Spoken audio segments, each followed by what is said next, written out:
été créé principalement, comme je le disais, pour ça. C'est des fonds de garantie financière qui permettent justement aux banques de réduire le niveau de fonds propres ou de garanties physiques demandées aux PME.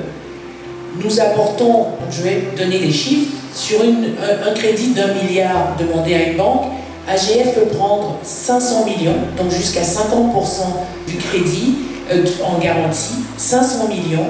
Il faudrait à minima que le promoteur ait soit en fonds propres, parce qu'il faut quand même de l'autofinancement. Quand on croit en son projet, il faut venir avec une partie en autofinancement.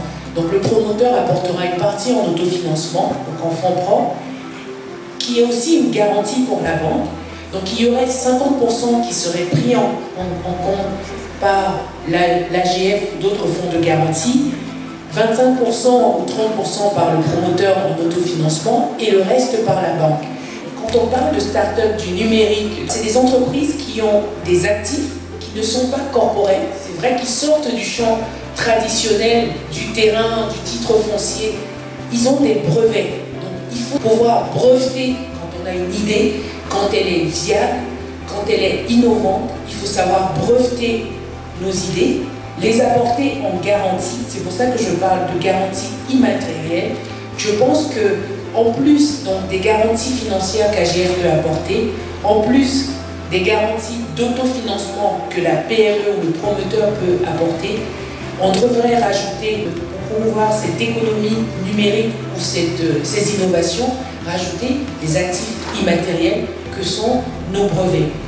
Et je peux vous assurer, au regard des chiffres, aujourd'hui, en Afrique, le groupe auquel j'appartiens a émis plus de 500 millions de garanties auprès de nos banques, ce qui fait 500 millions de dollars de garanties de financement octroyés par les banques et institutions financières et fonds d'investissement.